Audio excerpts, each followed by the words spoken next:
आपके साथ शमशीर शेख। आप इस वक्त मेरे साथ देख रहे हैं साई न्यूज 24/7 लाइव, सच की आवाज। आइए आपको रूबरू करवाते हैं कुछ अहम खास मुद्दों पर।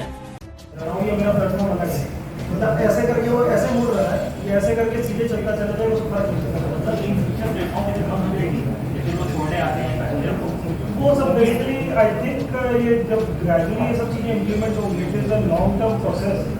भविष्य में हमें सिक्योर्ड एंट्री टाइप का करना पड़ेगा, और जैसे एयरपोर्ट में होती है सिक्योरिटी, यहाँ पे इतने सेंसिटिव स्टेशन भविष्य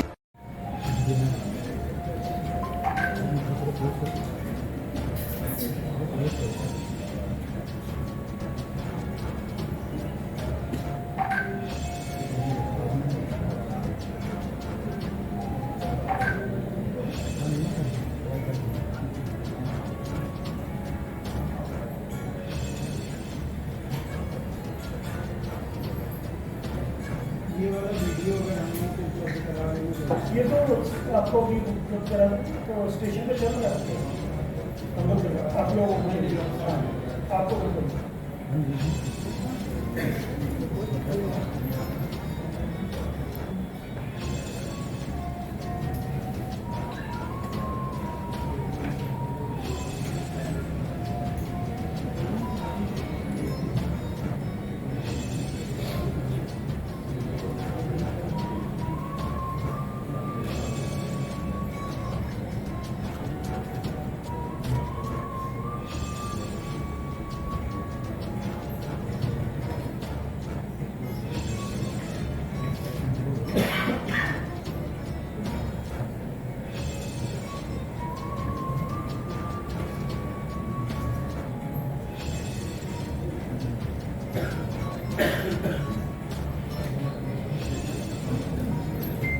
जी लोग उसको देख के लगा एक पास बड़े सुंदर दिखा रहे हैं, हकीकत में भी ऐसे ही लगना चाहिए, ऐसे बनता है।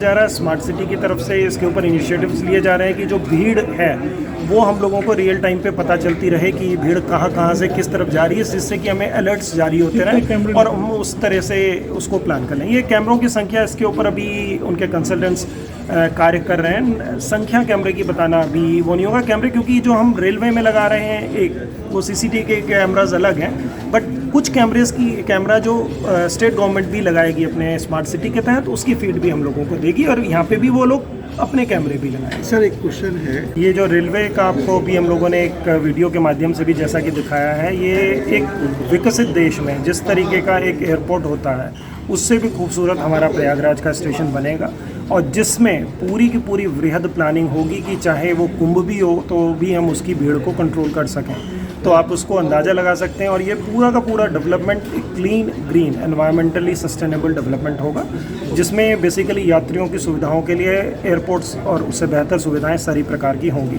इमीडिएट मेजर्स में यहाँ पर हम लोग जब तक कि ये सब चीज़ें कमीशन होते होते समय लगेगा, और ये सब चीज़ें हमारी मेनली कुंभ के बाद ही कमीशन हो पाएंगी, तब तक के लिए भी जो अभी हमारे एग्जिस्टिंग इंफ्रास्ट्रक्चर है उसमें हम लोगों ने पॉड होटल्स और एग्जीक्यूटिव लॉन्जेस और इस तरीके के ओपन एयर रेस्टोरेंट वगैरह की भी प्लानिंग चल रही है, और कोच रेस्टोरेंट हम लोग प्रयागराज, छ्योंकी, सूबेदारगंज, कानपुर इन सब स्टेशंस पे प्लान कर रहे हैं। अच्छा पिछले के लिए जो रेलवे प्रशासन है वो पूरी तरीके से तैयार है, और रेलवे में सबसे पहले जो ध्यान दिया जा रहा है वो ढांचागत सुधारों के ऊपर हम लोग अभी फोकस कर रहे हैं, और ये सारे ढांचागत सुधार हम लोग अक्टूबर 2024 से पहले पूरा कर लेंगे। इसी में हम लोगों ने जैसा आपको भी जानकारी दी है कि लगभग 800 करोड़ के कार्य से अधिक के कार्य स्वीकृत हो चुके हैं, और उसके अतिरिक्त भी गैप एनालिसिस किया जा रहा है कि यदि कहीं यात्री सुविधाओं में या किसी परिचालन के से रिलेटेड चीज़ों की सुविधाओं में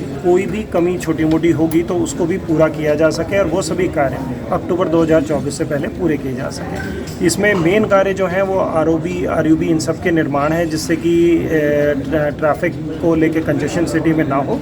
और इसके अलावा जो रेलवे के ऑपरेशंस को बढ़ाने के लिए, ज़्यादा से ज़्यादा गाड़ियों की संख्या को चलाने के लिए जो सुधार हैं वो किए जाएंगे। रेलवे की जो गाड़ियों की पहले 8 कोच की चलाई जाती थी, वो इस बार प्रस्ताव है कि 16 कोच की चले, जिससे कैपेसिटी सीधे की सीधे दुगनी हो जाती है। इसके अतिरिक्त जो नंबर ऑफ ट्रेन्स हैं वो भी 1.5 से 2 गुना प्रस्तावित है ज़्यादा ट्रेनें चलाने के लिए। उसके ऊपर अभी हमारा राज्य सरकार के साथ विचार विमर्श चल रहा है कि उनका जो ओरिजिन डेस्टिनेशन सर्वे होगा कि किस तरीके की भीड़ को वो कैसे कंट्रोल करेंगे, क्या करेंगे और किस तरीके से रेलवे के प्रीमाइसेस में लेके आएंगे।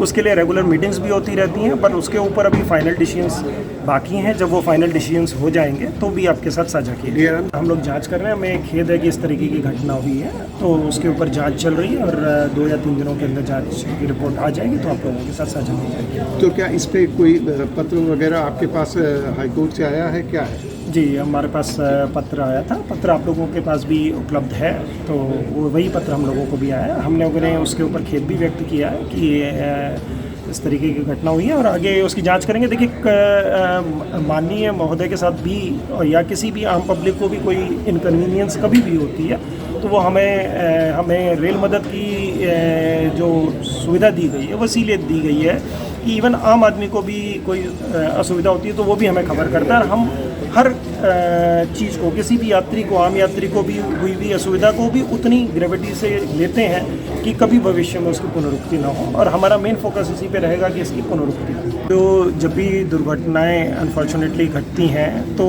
हम लोग उससे सबक लेते हैं, और यहाँ पे जो सबसे बड़ी चीज़ सबक लेने की होती है वो डिफरेंट स्टेक होल्डर्स एक टीम की तरह काम करें। तो उसके लिए आप यहाँ पे पाएंगे कि आपको ये नहीं पता लगेगा कि ये राज्य सरकार का अधिकारी है कि रेलवे का अधिकारी है। हम ये पूरी की पूरी जो चीज़ है इसको सीमलेस तरीके से ऑपरेशंस को प्लान करते हैं, और जो पिछले हर 3 महीने में जो एक मीटिंग होती है कोऑर्डिनेशन की राज्य सरकार के साथ में, उसमें जो टीम है वो इतनी ज़्यादा जेल है एक दूसरे से कि बेसिकली वही जो चीज़ होती है, क्योंकि हम लोग बाउंड्रीज़ में बढ़ जाते हैं। जब हम दीवारें खींच लेते हैं तो वहाँ पे जाके हम लोग अटकते हैं। तो अब ये लेसन हम लोगों ने बहुत अच्छा लिया कि हम लोग बटेंगे नहीं, हम लोग एक यूनाइटेड टीम की तरह काम करेंगे। जो इन्फॉर्मेशन है वो इन्फॉर्मेशन टेक्नोलॉजी का स्टेट गवर्नमेंट भी और रेलवे भी बहुत अच्छा यूज़ कर रही है। जो वहाँ पर सारी भीड़ का जो कंट्रोल हो रहा होगा वो सब यहाँ पे हम लोगों को रेलवे में भी पता चलता है।